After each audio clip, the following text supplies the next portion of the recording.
안녕하십니까. 중국에서 1958년부터 1962년까지 진행되었던 대약진 운동에 대해서 간략하게 말씀을 드리겠습니다.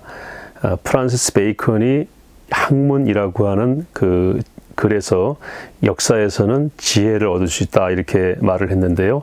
이 대약진 운동이 오늘날 우리 사회에 주는 지혜가 저는 분명히 있다고 생각합니다. 대약진 운동은 중국의 그 당시 인구가 약 6억 정도였고요.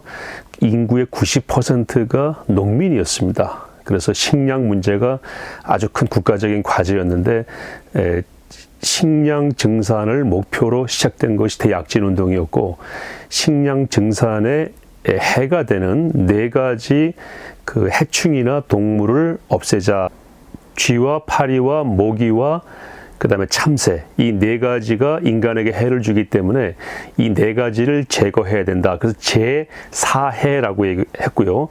그 다음에 이 4가지가 없어지는 그런 땅을 만들자 해서 사무지방이라고 하는 구호를 내세우게 됩니다. 1958년에 당시 마오쩌둥이 지나가는 참새를 보고 저 참새가 인민들의 식량을 없앤다. 이렇게 이제 한마디 한 그것이 이제 참새를 없애는 대약진 운동의 시작이 되었던 것이죠. 그래서 온 마을마다 참새 잡기 운동이 시작이 되고, 참새를 어떻게 하면은 효과적으로 잡을 수 있는가라고 하는 방송들이 이제 계몽 운동처럼 번지게 되었고, 북경에서도 각 지방마다 어디에서는 어느 날 몇십만 마리의 참새를 잡았다 이런 것들이 경쟁하듯이, 그래서 1958년 한 해에만 중국 대륙에서 19억 5천만 마리의 참새가 잡혔다는 통계가 수집이 되게 됩니다. 이렇게 많은 참새를 잡기 위해서는 그 수많은 사람들이 관료, 군인, 농민 모든 조직이 참새 잡이에 나서게 되니까 다른 쪽에 손실이 오게 되겠죠. 이것이 이제 전체주의 사회의 특징입니다.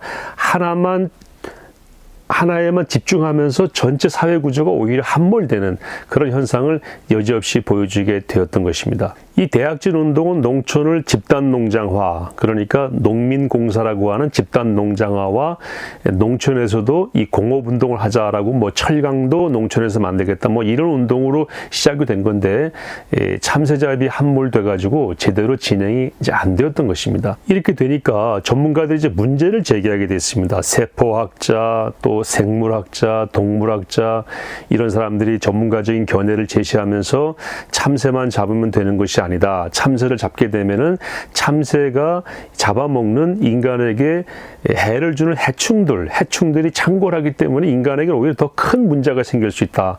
그래서 과학적으로 또 생물학적으로 의학적으로 또 과거의 전례를 들어서 쭉 소개하고 주장을 했지만 받아들여지지 않았고, 오히려 그 사람들은 나중에 심각한 이제 위해를 당하게 되고, 대약진 운동을 공개적으로 비판하고 반대했던 펑더화이는 이제 중국이 북한을 지원해서 6.25 전쟁에 참전할 때에 중국군 사령관이자 조중연합군의 사령관 역할을 했던 사람이고요.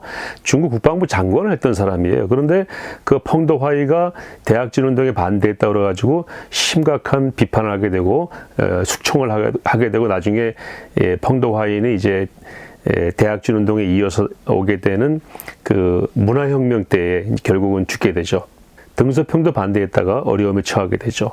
대약진 운동은 1957년까지 있었던 중국에서의 우파들의 사회주의 모순을 지적하는 그런 목소리를 잠재우기 위한 우파투쟁, 소위 말해서 우파를 제거하기 위한 운동의 연장선상에서 이루어진 것이고, 이 대약진 운동이 실패하자, 아주 대실패하자 이제 마오쩌둥은 주석직에서는 물러나지만 당권을 장악해서 그 이후에는 문화혁명을 통해서 57년 이전부터 있어왔던 우파 제거 운동을 대약진 운동에 실패를 했음에도 불구하고 이제 계속해서 문화혁명을 통해서 우파 제거 운동과 사상투쟁 운동을 하게 되죠.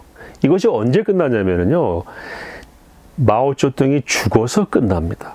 얼마나 이 한 지도자의 몽상과 고집과 독재적인 그런 통치술이 인류에게 그리고 그 나라에 끼치는 해가 얼마나 지대한가를 잘 보여주고 있는 그런 대표적인 사건 중에 하나가 대약진운동인 것입니다. 대약진운동은 우파 제거운동과 그 다음에 그것보다 훨씬 더 광범위하게 중국 대륙 전체를 홍위병으로 뒤덮었던 문화혁명을 이제 잇는 다리 역할을 하는 것으로서 역사상 나타났던 것이다. 이것을 현대 역사가들은 한 지도자의 몽상과 망상의 피해가 어떤 것인가를 여실히 보여주는 역사적인 사건이다. 이렇게 평가하고 있습니다. 이런 불행한 일이 어떻게 발생하느냐 하면 꼭 그 구조가 있습니다. 독재와 잘못된 이념에 사로잡힌 한 지도자의 고집스러운 전문가적인 견해에도 불구하고 또 정상적이고 현실에 근거한 또 현장에서 들려오는 목소리를 수집해서 그것에 근거한 나라를 살리고 또 국민들을 섬기기 위한 좋은 조언에는 눈을 감은 그런 독재적 발상, 전문가들 견해도 다 무시하는 이거와 더불어서 이것을 제대로 읽어내지 못하고 비판하지 못하는 무지한 국민들 그리고 언론, 이것이 조합이 될 때에 모두가 불행한 결과를 낳게 되는 것입니다. 이것은 뭐 히틀러도 마찬가지고 마오쩌둥도 마찬가지고 그 다음에 베트남, 북한 다 마찬가지입니다. 이것이 역사의 교훈인데 오늘날 우리 사회에 대약진 운동이 주는 교훈은 아주 의미가 있다 이렇게 생각합니다.